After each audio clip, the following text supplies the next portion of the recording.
अस्सलाम वालेकुम, कैसे हैं? उम्मीद करती हूँ ठीक होंगे, खैरियत से होंगे। आज की इस वीडियो में हम बनाएंगे ज़ीरा बिस्किट, वो भी ओवन के बगैर, ठीक है, पतीले में ही। तो चलिए जी वीडियो स्टार्ट करते हैं और बनाते हैं। यहाँ पे मैंने जो कप का चौथा हिस्सा है वो हमने घी लिया, हमने ऑयल नहीं लेना, घी यूज़ करना है, ठीक है। तो इसके साथ ही हमने इसमें ऐड करनी है चीनी। तो चीनी भी हमने लेनी है, चौथा हिस्सा एक जो कप का जो चौथा हिस्सा था वो लेना है, ठीक है। अगर आपके पास मेजरमेंट कप है तो ठीक है, अगर नहीं है तो आप ज़्यादा जो घर में कप होता है चाय वाला वो भी ले सकते हैं, ठीक है। इस तरह से हमने ग्राइंड कर लेनी है और इसे बारीक सा पीस लेना, पेस्ट सा बनाना है। क्योंकि अगर पेस्ट में मोटी मोटी चीनी होगी तो वो चीनी मुंह में आएगी तो जो ज़ीरे बिस्किट का जो जायका है वो नहीं महसूस होगा, ठीक है।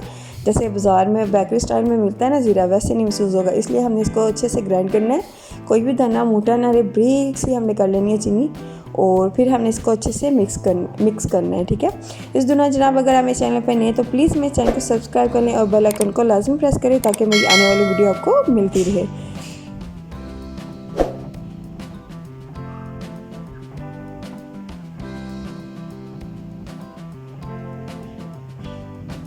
ये देखिए जी, यहाँ पे हमारी अच्छे से मिक्स हो चुकी है। अब हम इसमें ऐड करेंगे एक अंडा, ठीक है। हमने छोटे साइज़ का अंडा लेना है, अगर बड़े साइज़ का तो आप हाफ़ ले लें, अगर छोटे साइज़ का है तो आपने पूरा लेना है, ठीक है। उसके बाद हमने हाफ़ टी स्पून इसमें नमक ऐड करना है और 1 टी स्पून जो है हमने इसमें बेकिंग पाउडर और 1 टीस्पून ही हमने इसमें ज़ीरा ऐड करना है। अगर आपको ज़ीरा ज़्यादा पसंद है तो आप 1 चम्मच भर के भी ऐड कर सकती हैं, ठीक है। तो इसमें हमने इसको अच्छे से मिक्स कर लेना है, इसका थिक सा पेस्ट बना लेना है, ठीक है। बस ये छोटी छोटी टिप होती है जो इसका आप फॉलो करेंगे तो आपकी जो रेसिपी है बहुत ही मज़े की बन जाती है, ठीक है। इसको हमने अच्छे से मिक्स करना है, ये देखिए कुछ इस तरह से, ताकि जो अंडे की जर्दी है और अंडा है और जो हमने चीज़ें मिक्स की हैं अच्छे से एक जान हो जाए, ठीक है। अब हमने इसमें डालना है 1 कप मैदा, ठीक है। 1 कप मैदा डालने के बाद हमने इसकी डो बना लेनी है। ये देखिए अच्छे से हमने इसको मिक्स कर लेना है, चम्मच से हम थोड़ा थोड़ा इसको मिक्स करेंगे। उसके बाद हमने हाथों की मदद से इसकी डो बना लेनी है, जैसे हम आटा गूंथते हैं वैसे इसकी डो बनानी है, ठीक है। ये थोड़ा थोड़ा सा मतलब कि हाथ में चिपकेगा तो इससे आपने परेशानी नहीं होना। अगर हाथ में भी चिपके तो आपने थोड़ा सा मैदा इसमें और ऐड कर लेना है, तो इसके साथ हमारे जो बिस्किट है वो अच्छे बन जाएंगे, ठीक है। मैं आपको दिखाती हूँ आगे जाके। अब हम इसकी डो तैयार कर लेते हैं। यहाँ से चम्मच के साथ नहीं था हिल रहा तो हैवी काम हो गया, तो इसलिए हम इसे हाथ की मदद से हिलाएंगे।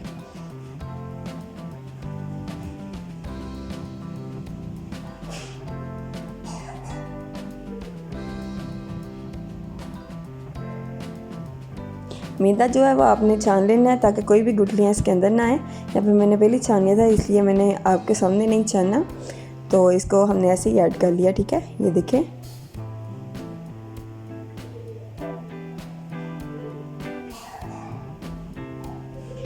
ये देखें जी हमारी डो रेडी हो चुकी है। तो अब हम इसे 10 मिनट के लिए रेस्ट दे देंगे ताकि जो हमारी डो अच्छे से रेडी हो जाए, ठीक है। और यहाँ पे मैंने लिया एक शापर, आप यहाँ पे कोई भी शापर ले सकते हैं, जिसे मैंने सूट का लिया था तो उसकी कटिंग करके इसको खोल लिया और हम इसमें बेलेंगे। ये देखिए डो के हमने एक पेड़ा ले लेना है इस तरह से और इसमें हमने बेलना है।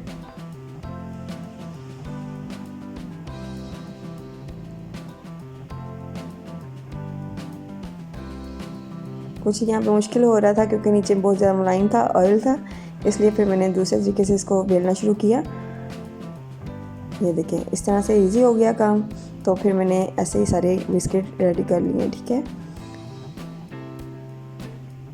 बहुत इजी है, आप आसानी से घर में बना सकते हो और इसको स्टोर कर सकते हैं। आपको ये ख़राब भी नहीं होगा कि आपको डर हो उंगली वगैरह लग जाए या कुछ भी ख़राब हो जाए, लेकिन ऐसा कुछ भी नहीं है, ठीक है। ये मैंने फीडर का ढक्कन लिया है, इस साइज़ के ही बिस्किट होते हैं, ठीक है। आपके पास अगर कटर है तो आप उसके साथ भी इसको काट सकते हैं। ये देखिए इतने से हमने इसको मोटा रखना है, ज़्यादा हमने मोटा नहीं रखना है, तो वो अच्छे से पकेंगे नहीं, ठीक है। इसी तरह से हमने सारे बिस्किट काट लेने हैं। मेरे पास कटर नहीं था इसलिए मैंने ये ढक्कन ले लिया और हमने इस तरह की बेकिंग ट्रे लेनी है और इसमें ऑयलिंग लगा लेनी है ताकि जो बिस्किट है हमारे नीचे चिपके ना और आसानी से उतर जाए। जब हम इसको पक जाएंगे और उतारेंगे तो आसानी से उतर जाएंगे, ठीक है। इस तरह से हमने सारा ग्रीस कर लेना है। उसके बाद हमने इसमें सारे बिस्किट ऐड कर लेने हैं। ये देखिए इस तरह से ये बहुत ही मज़े के बनते हैं, बाज़ार से भी ज़्यादा मज़े के घर में ही बन जाते हैं, ठीक है। और अंडे वगैरह की जो आपको लगे कि स्मेल आ रही है, लेकिन ऐसा कुछ भी नहीं होना, क्योंकि अंडे ने बहुत अच्छे से इसमें पक जाना है और बहुत ही मज़े के बन जानी है, ठीक है। इसी तरह से हमने और दोबारा बना लेने हैं। इससे 1 कप से ही हमारे काफ़ी ज़्यादा बिस्किट बन जाते हैं, ये देखें जी। और इसी तरह हमने ये देखें पतीला लिया था और इसको हमने प्री हीट कर लिया था हल्की सी दरमियानी आंच पे। और ये देखें इसमें मैंने कुछ भी ऐड नहीं किया, स्टैंड जस्ट रखा है। अब इस स्टैंड के ऊपर ही हम बिस्किट रख देंगे एहतियात के साथ, क्योंकि पतीला जो है बहुत ज़्यादा गर्म होता है। तो ये देखिए अब इसको पकने के लिए रख देंगे। इसका जो पतीले में टाइम है मैक्सिमम 30 से 35 मिनट होते हैं, ठीक है। अब इसको कवर लगा के रख देंगे। 30 से 35 मिनट के बाद हम इसे चेक करेंगे। ये देखें ये टोटल मेरे 35 मिनट लगे थे और ये देखें अच्छे से पक चुके हैं। आपको मैं निकाल के दिखाती हूँ, ये देखें। इसी तरह से हम अपने सारे बिस्किट बना लेंगे, ठीक है। आपको मैं सारे बिस्किट बना के दिखाती हूँ। ये देखिए जी हमारे सारे बिस्किट रेडी हो चुके हैं, कितने मज़े के और क्रिस्पी बने हैं। आपको मैं इसको तोड़ के भी दिखाती हूँ, ये देखें कितने क्रिस्पी हैं।